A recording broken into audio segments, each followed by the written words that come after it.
Bom dia, senhor presidente, bom dia aos nobres pares, colegas vereadores e também ao público que nos assiste através das redes sociais e também do canal da TV Câmara.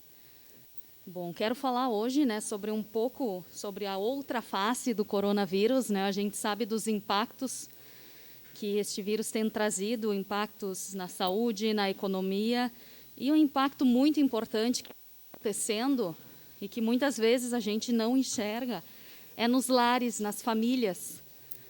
Então, eu gostaria de trazer um pouquinho do que vem acontecendo, Isso, na realidade, não apenas de Caxias do Sul, mas do nosso estado e também da nossa federação, Vou pedir para o pessoal da TV Câmara, por gentileza, mostrar as manchetes que têm circulados nos jornais do país a respeito, então, do coronavírus. Nós temos coronavírus, denúncias de violência contra a mulher têm aumento de 35,9% em abril durante a quarentena. Casos de feminicídio crescem 22% em 12 estados durante a pandemia. Violência contra a mulher aumenta em meio à pandemia. Denúncias ao número 180 sobem 40%. Instituto Maria da Penha alerta sobre violência doméstica durante a quarentena. Denúncias de violência contra a mulher aumentam 400% em aplicativo. Então, isso é um pouco do que o isolamento social acaba trazendo, pois ele intensifica a convivência entre familiares, o que acaba aumentando as tensões.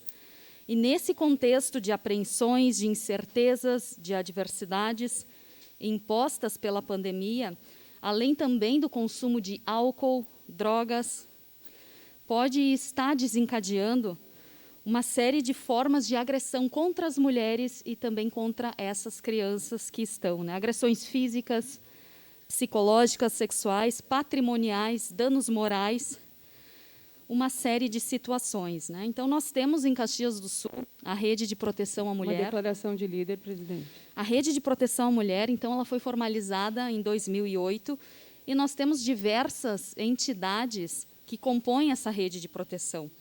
Coordenadoria da Mulher, Centro de Referência, Casa de Apoio Viva Raquel, Conselho Municipal dos Direitos das Mulheres, a Delegacia, entre tantos outros órgãos que compõem, E no Centro de Referência à Mulher, então, nós temos um espaço de acolhimento, um espaço de escuta, recebimento de denúncias, um local onde as mulheres podem sentir-se abrigadas, um lugar onde elas são ouvidas.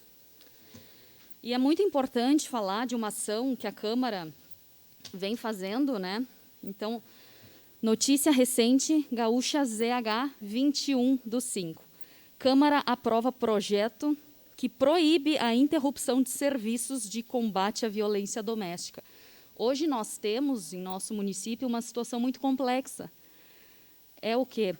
As mulheres em situação de violência doméstica, muitas vezes acabam tendo dificuldade para acessar os serviços, porque os serviços não são considerados essenciais. Então, durante um período, logo que houve o fechamento em Caxias do Sul, o Centro de Referência para a Mulher ficou fechado, atendendo apenas por telefone. Nós tivemos dificuldades de mulheres que procuraram atendimento e que tiveram dificuldade, por exemplo, para serem abrigadas. E, por isso, essa notícia de que a Câmara dos Deputados e o Senado está aprovando um projeto que torna essenciais os serviços que combatem a violência contra a mulher. Essa matéria vai ser muito importante e eu tenho certeza de que fortalece ainda mais a nossa luta, contra a violência doméstica. Então, nós temos orientações durante o período da pandemia com relação a um telefone que é disponibilizado pelo Centro de Referência à Mulher, onde elas podem estar ligando, Lembrando que o atendimento presencial, neste momento, então, ele fica realmente limitado, mas que, em caso de urgência, as mulheres devem ligar no 190, devem ir na delegacia, buscar auxílio e, se necessário, serão, sim, encaminhadas para a Casa de Apoio Viva Raquel. Quero aqui lamentar também, no dia 10 de junho de 2020, houve a morte de mais uma mulher por questões de gênero.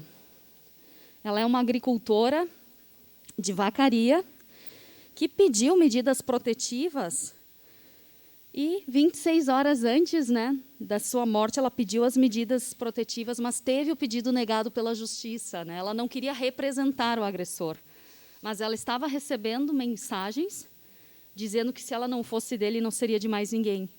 E ela procurou a justiça, pediu as medidas protetivas e, por falta de elementos, foi negado. E essa mulher, com 28 anos, veio a óbito, deixando 3 filhos. E talvez o mais triste dessa história toda é que ela buscou ajuda. E ela foi esfaqueada na frente do portão da casa do pai.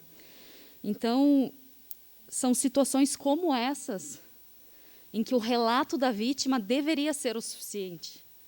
Deveria, mas não foi. E, mais uma vez, a nossa justiça, o nosso sistema de proteção a essas mulheres falhou. Quero aqui trazer uma campanha importante que está sendo feita pelo Conselho Nacional de Justiça, que, atento a essas situações de aumento da violência contra as mulheres, contra as crianças, lançou, que é a campanha do Sinal Vermelho. O que acontece? Como muitos serviços estão fechados e não são essenciais, as farmácias são serviços essenciais. E as mulheres podem pedir socorro nestas farmácias.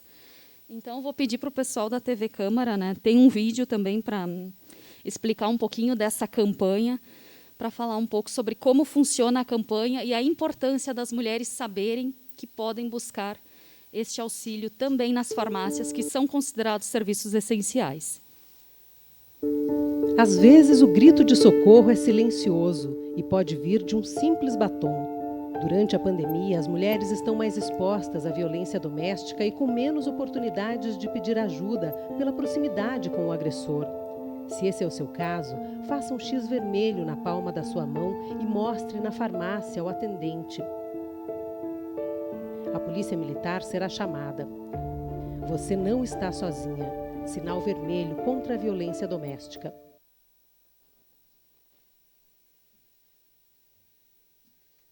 Essa é uma campanha importante, que eu convido todas as vereadoras da PEN também a estarem divulgando através dos seus canais, das suas redes, que a gente possa estar fortalecendo essa que é uma campanha nacional e que é de fundamental importância para a gente preservar a vida e a segurança das nossas mulheres, né?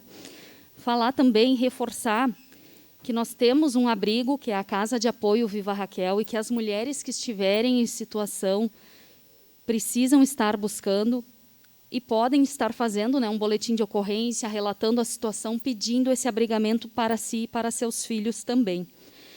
E dizer que, desde o ano passado, vinha conversando, né, com a Michele Xavier, que ela é do Protagoniza, um movimento de mulheres, e também conversei com a coordenadora do Condim, a Thaís, para a gente desenvolver juntas e pensar em formas de melhorar a nossa rede de atendimento, vereador Edson. Porque muitas vezes as mulheres passam pelos serviços e encontram inúmeras dificuldades. E esses relatos das mulheres que usaram os serviços são de fundamental importância, porque Caxias é, sim, referência no atendimento e no combate à violência contra a mulher. Mas a gente sempre tem o que melhorar.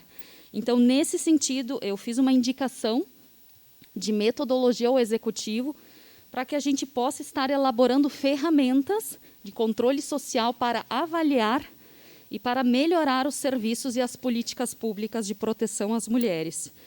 E tive uma resposta, então, né, da Secretaria de Segurança Pública e Proteção Social muito positiva, de que será articulada, na próxima reunião da Rede de Proteção à Mulher, a criação de um grupo de trabalho para desenvolver uma metodologia de monitoramento e aperfeiçoamento de todos os serviços da rede.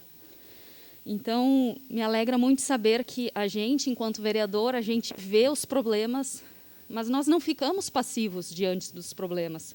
Nós estamos sempre buscando soluções.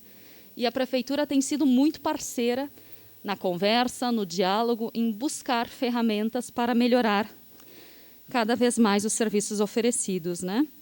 E também falar da Máscara Roxa, que é uma outra campanha que surgiu, né, devido aos serviços que atendem as mulheres em situação de violência não serem essenciais, mas isso está mudando. A gente já vê projetos de lei nesse sentido, que foram da Câmara para o Senado, que estão retornando, que é a Máscara Roxa, né? É uma campanha que permite que as mulheres também denunciem em farmácias os casos de violência. Então, todas juntas, buscando o fim da violência contra a mulher, nos fortalecendo. E eu queria fazer este apelo, né, para que todas busquem auxílio, não fiquem caladas diante das situações de violência e que a gente possa ter mais empatia, se colocar no lugar dessas mulheres que fazem um relato e que colocam muitas vezes a própria vida em risco, como o caso dessa jovem que aos 28 anos faleceu em Vacaria, morta pelo seu ex-companheiro, deixando 3 filhos, morta na frente do seu pai. Que coisa triste, né? Então, que a gente possa se colocar no lugar do outro, ter mais empatia e que essas campanhas tenham ampla divulgação para que as mulheres saibam que não estão sozinhas. Era isso, presidente. Obrigada. Uma declaração de líder à bancada do